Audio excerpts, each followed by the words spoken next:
روزہ بھی ہے، رات کو قیام ہے، رکوع ہے، سجود ہے. یہ ایسے لوگ تھے. ہم کون ہیں؟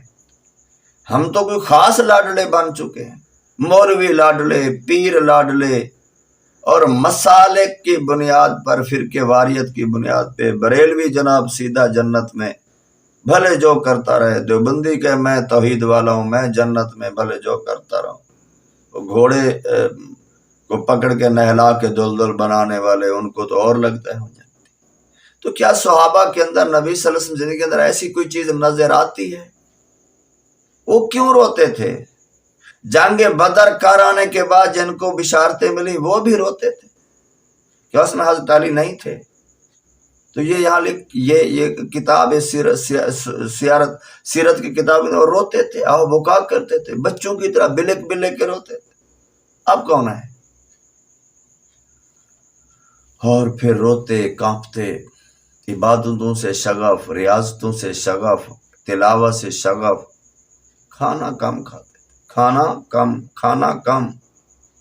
دکھاؤ نا کتنے مولوی، کتنے پیر ہیں جو کم کھانا کھاتے، دکھاؤ نا. اور جن کو تم بہت ہاتھ چومتے ہو، پہنچی ہستی ہے. یہ میں ایک بات کروں، لفظوں کی وجہ سے ان کو لگتا ہے خود کو بھی فریب، اور مریدوں کو بھی جو ان کے مرید بنے ہو فریب دیتے ہیں. کھانا کم، کام عظیم. بڑے بڑے جنگیں، جیسے اقبال نے کہا تھا کہ نانے شعیر پر ہے مدار قوت ہے، جاؤ کی روٹی کھا کے شیر خدا بن گئے. دنیا کے بڑے بڑے سورماؤں کو ایسے خون میں نہلا دیا ایک ہی بار سے. اور ایک اور بڑی کمال کی بات، آپ رضی اللہ صاحب دل آدمی تھے، صاحب دل آدمی تھے. دل والے لوگ جو ہوتے ہیں نا، وہ سب کے درد کو سمجھتے. موٹی بات بتا دوں، صاحب دل کیا ہوتا ہے؟ دل پاک بھی ہو، پاکیزہ بھی ہو، نفیس بھی ہو، لطیف بھی ہو، اور درد رکھنے، درد دل کے واسطے پیدا کیا انسان کو، ورنہ تاج کو کچھ کم نہ تھے فرشتے. اور آپ فقراء اور مساکین سے محبت کرتے. کس سے؟ آج سچ بتائیے، گدی نشینوں کی محبتیں کس سے؟ پیروں کی محبتیں کس سے؟ حسین کہلانے والے کوئی دنیا دار آ جائے نا جو موٹی سرمد، اس کے لیے مسلح بچھا رہے ہوتے ہیں، اور غریب کو صرف ہاتھ دیتے ہیں کہ یہ چوم لے. میں یہ کسی کی مخالفت نہیں کر رہا، میں اس بات کی مخالفت کر رہا ہوں کہ اس سے میرا معاشرہ بگڑ رہا ہے، ہم مسلمان کمزور ہو رہے ہیں. یہ مال کی خاطر دن رات تقریریں مت کراؤ، کوئی صحابہ کے نام پہ، کوئی اہل بیت کے نام پہ. جس گدی پہ جاؤ سارے مولوی اسی گدی کی تقریر، اور لگے کہ یہ گدی نشین گاڑیوں سے اتریں گے، لگیں گے ابھی یہ یہاں بھی جنت وہاں بھی جنت. ان کو مل گیا سرٹیفکیٹ. اللہ تعالیٰ تو ابراہیم علیہ السلام نے فرمایا کہ مولا قال من ذریتی، میری اولاد کا کیا بنے گا؟ اب تو انی جاعل للناس امام، اللہ نے فرمایا تجھے امام بناتا ہوں. میں قال من ذریتی، میری اللہ تعالیٰ نے فرمایا لا ینال عہد الظالمین. ابراہیم علیہ السلام سے فرما دیا کہ ظالمین کا میرا تیرے ساتھ بھی وعدہ نہیں. میرے آقا صلی اللہ علیہ وسلم کوئی پیغام ہے کہ میرے بعد سین کہلانے والے، گدی نشین کہلانے والے، ولی کہلانے والے یہ جو کچھ کرتے رہیں یہ جنت میں جائیں گے؟ تو میرے آقا صلی اللہ علیہ وسلم اس شریعت کو نافذ کرنے کے لیے پھر دانت شہید کیوں کروائے، پھر چچا کا کلیجہ کیوں چبوایا، پھر 74 جنگیں کیوں لڑی، ساری زندگی جنگوں میں کیوں گزری؟ یہ سب کیا تھا؟ معاذ اللہ یہ کیا تھا؟ اس عمل سے کوئی حاصل نہیں ہوتا. دوستو دعا ہے کہ اللہ تعالیٰ میں سمجھنے کی توفیق دے. اور ایک اور آپ کی صفت بتائی جاتی ہے کہ صاحب دل آدمی، اور ہمہ وقت اللہ کا ذکر کرنا، اللہ ذکر ذکر ذکر ذکر، اور کبھی بےہودہ گفتگو نہیں کی. یہ بیماری ہم میں عام ہے، بہت زیادہ ہے. اتنی بچپن سے، چونکہ ہمارے گھر کا ماحول، معاشرے کا ماحول، سسٹم کا ماحول ابتدا ہی گھروں سے ہی گالی گلوچ اور بےہودہ اور فطرت ثانیہ بن گئی. ذرا سا غصہ چڑھے نہ چڑھے بےہودہ گفتگو ہماری عادت بن گئی. حضرت علی کی کرم اللہ وجہ کے قدموں کے صدقے اللہ تعالیٰ اس مصیبت سے نجات دے. کبھی آپ نے جھوٹ نہیں، کبھی پوری زندگی میں جھوٹ نہیں بولا. یہ جو بڑے بڑے پیر ہیں، یہ سب سے زیادہ، میں متقیوں کو نہیں کہہ رہا، گدی نشینوں کو اور پھول طویل گنڈے بیچنے والوں کو، یہ اتنا جھوٹ بولتے ہیں حساب کے نام پہ. میں کہتا ہوں یہ خدا کو کیا جواب دیں، کیا جواب دیں گے؟ ایسا جھوٹ بول کے گھروں میں جھگڑے کرا دیتے ہیں، یہ تعویذ ہو گیا، یہ ہو گیا، جادو ہو گیا، فلاں ہو گیا، میں دم کروں گا، یہ مالی، سب جھوٹ ہے. اب رضی اللہ تعالیٰ عنہ نے ساری زندگی اللہ کی راہ میں جہاد کرتے گزار دی. حدود الہیہ کو قائم کرتے ہوئے، بات سنیں، اللہ کی حدود، یہ شریعت کو کہا گیا. یہ جو معرفت کے ڈرامے رچاتے ہو، حضرت علی سے بڑا معرفت والا کوئی نہیں تھا، لیکن یہاں جو حدود الہیہ کی میں بات کر رہا ہوں، آپ لوگ بتا دیں کہ معرفت کے نام کا ڈھونگ کر کے حضرت علی نے کون سے حدود الہیہ کو پامال کیا؟ اللہ کی کس حد کو توڑا ہے؟ امام حسین نے کس کو توڑا ہے؟ حسنین کریمین نے کس کو توڑا ہے؟ اور زین العابدین نے کس کو توڑا؟ امام موسیٰ کاظم نے کس کو توڑا ہے؟ یہ نفس پرستی کے پیچھے لفظ بدل چکے. حالانکہ معرفت کہتے ہیں اللہ تعالیٰ سے انتہا درجے کی، جب اخلاص کی کا درجے کے بندہ پہنچ جائے، اس کے لیے عبادت و ریاضت و خشوع و خضوع، کھانا نہ کھانا، اللہ کی ذکر اس کی غذا بن جاتی ہے. وہ بندہ جس مقام پہ ہوتا ہے، وہ معرفت ایک خاص اندر سے نور ملتا ہے.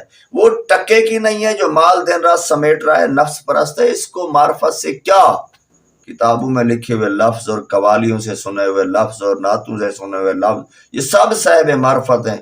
اس لیے کشمیر کے اندر ہر روز بیٹیوں کی عزتیں لٹ رہی ہیں. ایک صحابی دعا مانگتا تھا تو وہ واقعات ملتے ہیں کہ قبول ہو جاتی. یہ 30 لاکھ کعبے کے گرد حج حجاج اکٹھے ہوتے ہیں، کئی گھنٹے کعبہ کا وہ امام دعا مانگتا ہے، وہ جو کہتے ہیں آج کل توحید والوں کے پاس ہے. 30 لاکھ دعا مانگتا ہے. فلسطین کا اشر کیا ہے، کشمیر کا کیا ہے؟ تو چونکہ اصل میں سب ڈھونگی لوگ ہیں، ہم مسلمان کاش بن جائے. لوگ کہتے ہیں فلاں بزرگ نے اتنوں کو مسلمان کیا، اتنوں کو مسلمان کیا. میں تو یہ کہتا ہوں کہ میری زندگی، ہماری زندگی تو مسلمانوں کو مسلمان کرتے گزر گئی ہے. انہوں نے تو کافروں کو مسلمان کیا. کافر کو مسلمان کرنا شاید اتنا مشکل نہیں ہے جتنا مسلمان کو مسلمان کرنا. اب یہ میں کیا کہنا چاہتا ہوں آپ سمجھ سکتے. اللہ کی راہ میں جہاد کرتے، اللہ کی حدود کو جہاد، تو اس کا نام لینا بھی گناہ. اب رضی اللہ تعالیٰ نے اپنی ساری زندگی اللہ کی راہ میں جہاد حدود الہیہ قائم کرنے میں اور عبادت میں خشوع و خضوع. پھر وہی بات، وہی عبادت جو کرنا کوئی نہیں چاہتا، اور عاجزی میں گزار دی. جب آپ کی عمر مبارک 60 سال کے قریب پہنچی تو 40 ہجری میں ابن ملجم ایک لائن نے اب رضی اللہ تعالیٰ عنہ کو زخمی کر دیا، جس سے آپ شہید ہو گئے. آپ رضی اللہ تعالیٰ عنہ کی روح مبارک اللہ رب العالمین کے حضور پرواز کر گئی. اچانک حضرت علی کی فطانت اور دور اندیشی کا ایک واقعہ، کچھ باتیں میں آپ کے سامنے رکھنا چاہتا ہوں.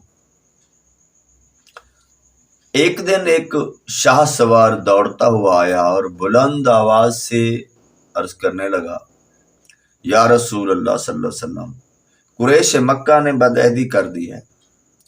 نبی علیہ السلام نے فتح مکہ کے لیے تیاری شروع فرما دی. جب دوسری جانب حضرت حاتب بن ابی حلطعہ رضی اللہ تعالیٰ عنہ نے قریش کے نام پر ایک خط لکھا، جس میں انہوں نے حضور نبی کریم صلی اللہ علیہ وسلم کی مکہ سے روانگی اور مکہ پر فوج کشی کی تیاریوں کے متعلق خبر کا ذکر، یعنی ایک خط بھیج دیا کہ میرے مصطفیٰ صلی اللہ علیہ وسلم تیاری کر رہے ہیں. حالانکہ وہ بدری صحابی تھا. تو انہوں نے لکھ بھیجا. ابھی جلدی نہیں کرنا, کوئی زبان سے بات نہیں کری, اس نے کیا کر دیا. آگے عرض کرتا ہوں انسانوں نے کناتے غلطی کس سے ہوتی ہے, اور میرے آقا نے ان کے متعلق کیا فرمایا ان ہستیوں کے متعلق. حاتب نے وہ خط ایک عورت کو دیا اور اس کو کچھ مال بھی دیا کہ وہ خط قریش مکہ تک پہنچا دے, مگر اس عورت نے وہ خط اپنے سر کے بالوں کے اندر چھپا لیا اور اوپر سے وہ اس نے جوڑا پہن لیا, مکہ کی طرف روانہ ہو گئی. حاتب رضی اللہ تعالی عنہ کہ اس عمل کی خبر اللہ نے وحی کے ذریعے میرے مصطفیٰ علیہ الصلوۃ والسلام کو بتا.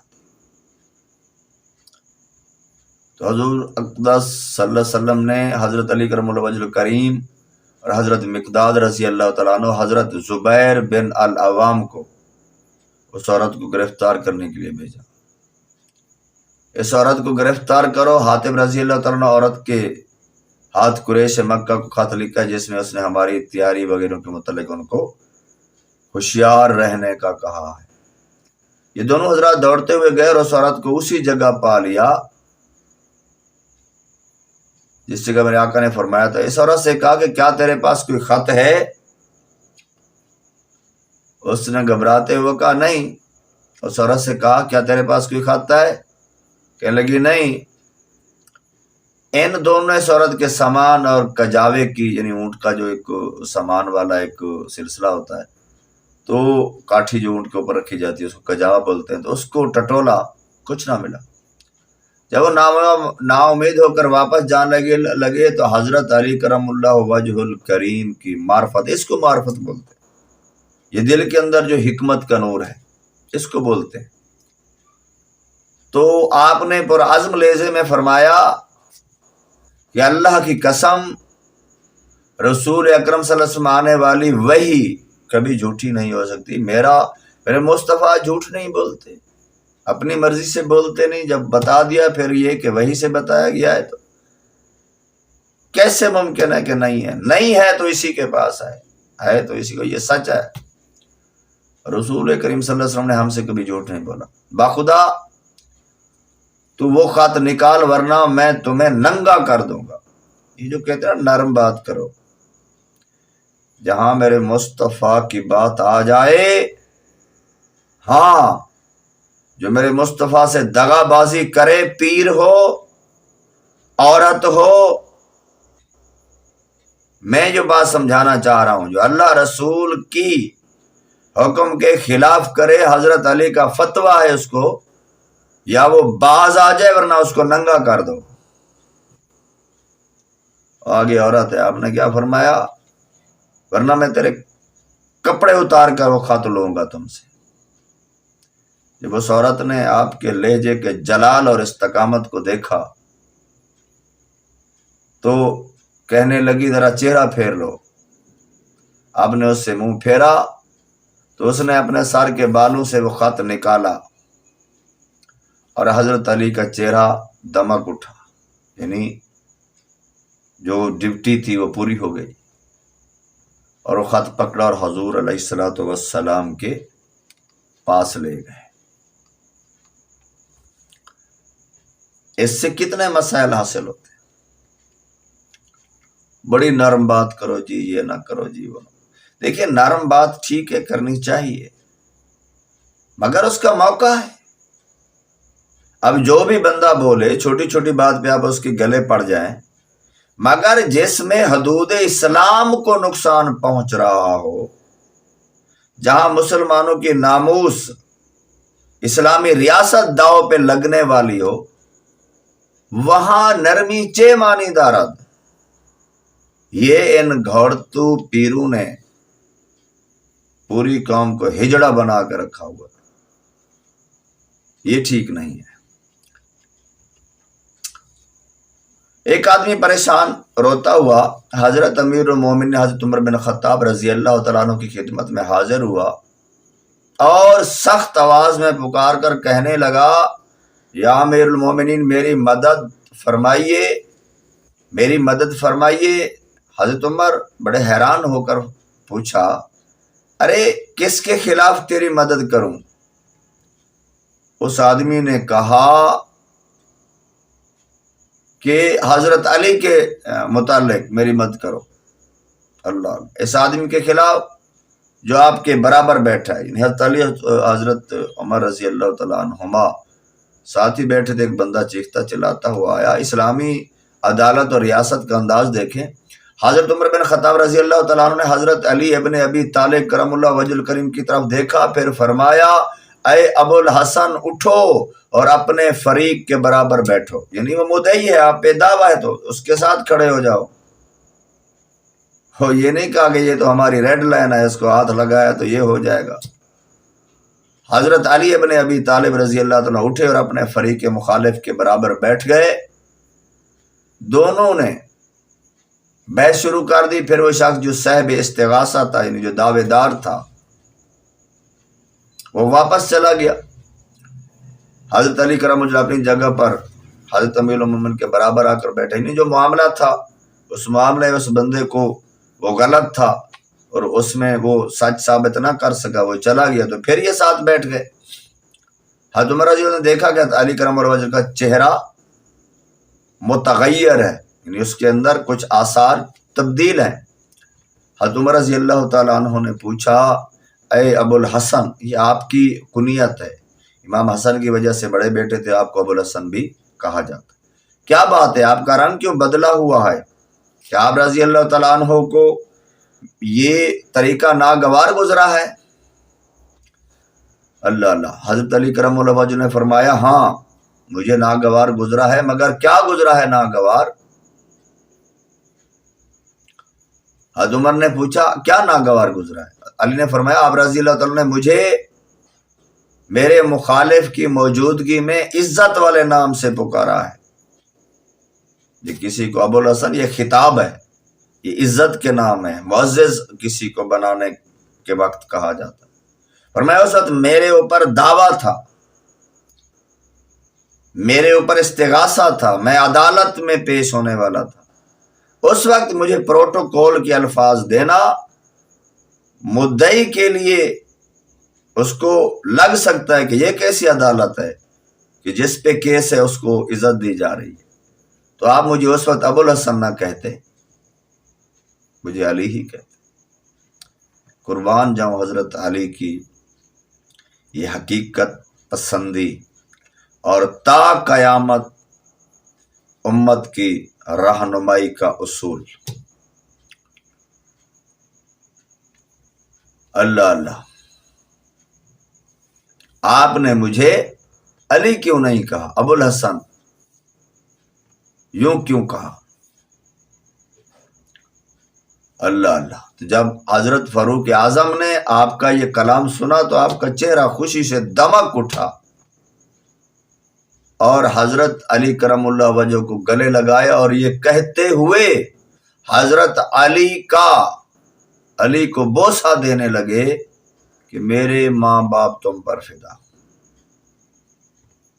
تمہاری وجہ سے اللہ تعالی ہمیں ہدایت عطا، تمہاری وجہ سے اللہ تعالی ہم کو اندھیروں سے نکال کر روشنی عطا.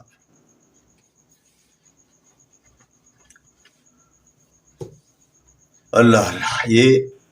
یہ وہ لوگ ہیں جس کے متعلق میرے آقا صلی اللہ علیہ وسلم نے فرمایا اصحابی کن نجوم بایہم اقتدیتم اہتدیتم، میرے اصحاب ستاروں کی ماں جس کی پیروی کرو گے. اب یہاں یہ بات یاد رکھنا، یہ اولو العزم صحابہ ہیں، صحابہ میں بھی مراتب ہیں.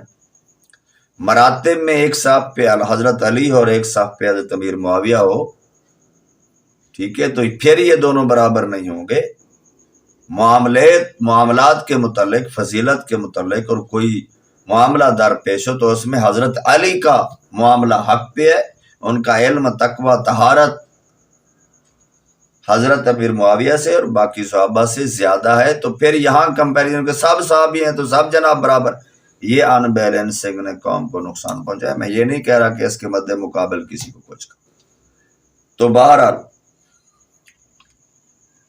ایک مرتبہ حضرت ابو طالب کے اپنے بیٹے حضرت علی کرم اللہ وجہ پر نظر پڑی، دیکھا کہ وہ نبی صلی اللہ علیہ وسلم کے پیچھے چھپ کر نماز پڑھتے ہیں. یعنی شروع میں پوشیدہ نماز پڑھی جاتی تھی.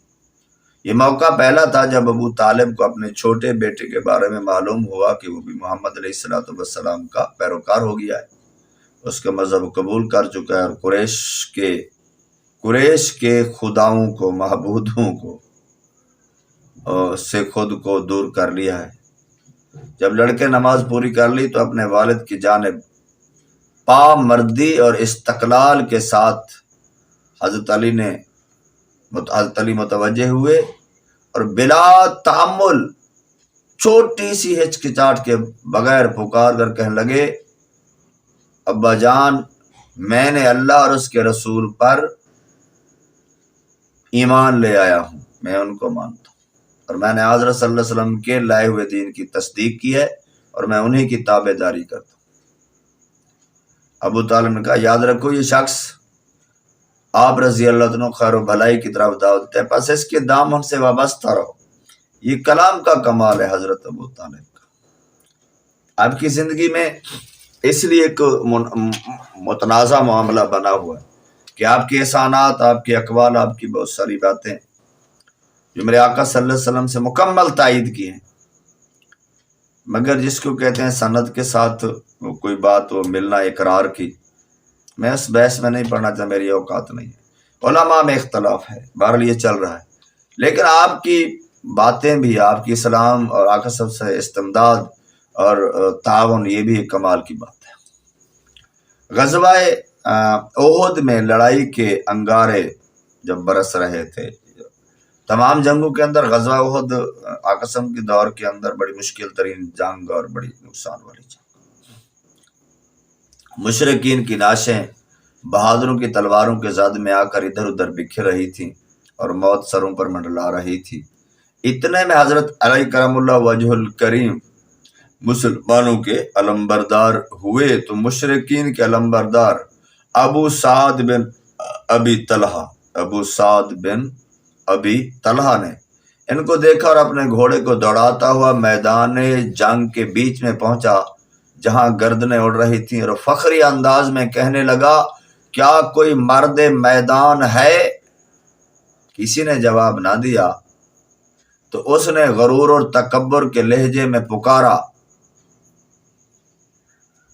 ان کے علمبردار نے، ابو سعد بن ابی طلحہ نے، کہ تمہارے مقتول تو تم مسلمان کہتے ہو جنت میں جائیں گے اور ہمارے دوزخ میں جائیں گے، تو کیا تم میں سے کوئی شخص یہ نہیں چاہتا کہ وہ میری تلوار کے ذریعے جنت میں چلا جائے؟ یہ تنزیہ تھے ان کے، اور میں اس کی تلوار سے دوزخ میں چلا جاؤں۔ مانتے ہی نہیں تھے خبیث کے بھی دوزخ، یہ تو اب پڑے ہوں گے، جل رہے ہوں گے میرے مصطفیٰ کے سامنے تلواریں لہرائی ہیں اور جہنم کے کس طبقے میں جل رہے ہوں گے۔ حالانکہ یہ بھی متولی کعبہ تھے، خود کو ابراہیم علیہ السلام کی اولاد اور اسماعیل علیہ السلام کی نسل سے کہتے تھے۔ انہی کے متعلق لا ینال عہد الظالمین، ظالموں کے متعلق اللہ کا کوئی وعدہ نہیں۔ حضرت علی بن ابی طالب رضی اللہ تعالیٰ عنہ نے اس مشرک ابو سعد بن ابی طلحہ کی پکار کا جواب دیتے ہوئے فرمایا، اس ذات کی قسم جس کے قبضہ قدرت میں میری جان ہے۔ یہ صحابہ کا، میرے مصطفیٰ کا نعرہ ہوتا تھا، جس کے قبضہ قدرت میں میری جان ہے۔ ارے جس کے قبضہ میں قدرت میں جان ہے، باقی چیزیں ہماری ہیں۔ یعنی ان کے ایمان کا یہ نعرہ ہر وقت کہ اس کے قبضہ قدرت میں جان ہے، میری جان ہی اس کے حوالے ہے، تو باقی چیز چہ مانی دارت، میں اس وقت تک تجھ سے جدا نہیں ہوگا۔ میرے حضرت علی کرم اللہ وجہ الکریم، میٹھے علی نے، پیارے علی نے، مقدس علی نے، طیب علی نے، قاری علی نے، عالم علی نے، ولی علی نے، جلی علی نے، جلی کے ولی علی نے، میرے نبی کے ویر علی نے، حسنین کے بابا علی نے، باب العلم علی نے، متقی زاہد عابد خشیت والے علی نے،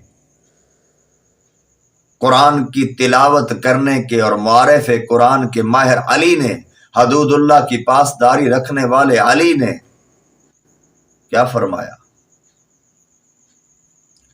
کہ اس ذات کی قسم جس کے قبضہ قدرت میں میری جان ہے، میں اس وقت تک تجھ سے جدا نہیں ہوں گا، یعنی تیرے ساتھ لڑتا رہوں گا جب تک تو مجھے اپنی تلوار سے یا جنت میں، یعنی یا میں شہید ہو جاؤں جنت میں چلا جاؤں، یا میں تجھے اپنی تلوار سے جہنم پہنچا دوں۔ یہ دونوں میدان کارزار میں نکلے تو دونوں کا مقابلہ ہوا، دونوں نے اپنے اپنے جنگی جوہر دکھائے، مگر علی کرم اللہ وجہ الکریم کی تلوار کی ضرب لگی اور اس کی ٹانگ کٹ گئی، وہ زمین پر گرا، اور گرا بھی اس طریقے سے کہ سر کے بل نیچے گرا اور ننگا ہو کے گرا۔ اللہ اللہ، علی کے مقابلے میں آتا ہے، شیر جلی کے مقابلے میں آتا ہے، میرے نبی کے ولی کے مقابلے میں آتا ہے، تو اللہ نے رسوائی موت کے ساجد کے ننگا ہوا اور سر کے بل گرا اور ننگا ہوا۔ ویسے بھی جو میرے علی اور میرے نبی کے مقابلے میں آئے گے، دونوں جہان میں رسوائی کے ساتھ ننگے ہو جائیں گے۔ پھر وہ التجا کرنے لگا، اے ابن عم، اے میرے چچے کا بیٹا، یہ رشتہ داریاں بھی تو تھیں، میں تجھے خدا کی قسم دے کر کہتا ہوں اور تجھ سے رحم کی درخواست کرتا ہوں، تو میرے پیارے علی، پیارے مومنین کے پیارے علی، اہل بیت کے عظیم علی، میرے مصطفیٰ کے ولی جلی نے اس کو چھوڑ دیا۔ حضور صلی اللہ علیہ وسلم نے اللہ اکبر کا نعرہ لگایا، اس حالت پہ میرے مصطفیٰ نے نعرہ تکبیر بلند فرما دیا۔ حضرت علی کرم اللہ وجہ الکریم کے ساتھیوں نے پوچھا، اے علی، تو نے اس کو کیوں چھوڑ دیا جو اتنی بک بک کر رہا تھا؟ اب اس کا کام ہی تمام کر دیتے۔ آپ نے فرمایا کہ میرے سامنے اس کا ستر کھل گیا، یعنی وہ ننگا ہو گیا، اور پھر اس نے رحم کی اپیل کی۔ ہم اپنی ذات کے لیے لڑتے کہاں ہیں، ہم تو اب حب فی اللہ والبغض فی اللہ۔ وہ اللہ اور اس کے رسول کے مقابلے میں آیا اور اس نے للکارا، تم اللہ اور اس کے رسول کی حدود اور ناموس اور عزت کی خاطر ہم لڑے۔ ہمارا یہ عمل اللہ رسول کی اور ایمان کی ناموس کی خاطر عملی کام ہے، یہ ایمان کی ناموس کی خاطر عملی کام جہاد ہے، عملی کام، عملی کام۔ یہ تسبیح مسلح کو لگے رہو، لگے رہو، لگے رہو، لگے رہو، بھلے مسلمانوں کی عزتیں لٹتی رہیں، حدود اللہ پامال ہوتی رہیں، گلی گلی پامال ہو رہی ہیں، اور اسی گلی سے پیر گزر جاتے ہیں یہ مال لے کے، مولوی گزر جاتے ہیں یہ مال لے کے، بڑی بڑی محافل میلاد ہو رہی ہیں، سارا زور یہ کہ میلاد جائز ہے نہ جائز ہے، دوسروں کی محفل ہوگی جگہ کول خانی جائز ہے یا نہ جائز ہے۔ کوئی جنگ بدر کا حال نہیں دیتا، کوئی جنگ احد کا حال نہیں دیتا، کوئی حدود اللہ پامال کرنے والے ہزاروں بے نمازی محفلوں کے اندر بیٹھے ہیں، ان کے خلاف کوئی نہیں بولتا، جمع میں بات کریں گے وہ بھی آخر۔ جہاد کا تو نام ہی نہیں۔ کیا اسلام کے اندر صرف نماز فرض ہے، باقی کچھ فرض نہیں؟ اس لیے تو قوم رسوا ہو گئی۔ اللہ اللہ۔ یہ ایک رات تاریکی چھائی ہوئی تھی اور مکہ اپنی گھاٹیوں کے ساتھ اندھیرے میں ڈوبا ہوا تھا۔ اس دوران حضرت علی جو اس وقت عنوان شباب میں تھے، اپنی لاٹھی کندھے پہ ڈالی اور رات کے اندھیرے میں لوگوں سے چھپتے چھپاتے رخت سفر باندھا، اور اس کے بعد آپ رضی اللہ 3 روز تک ان کی امانتوں کی ادائیگی کے لیے جو نبی کریم صلی اللہ علیہ وسلم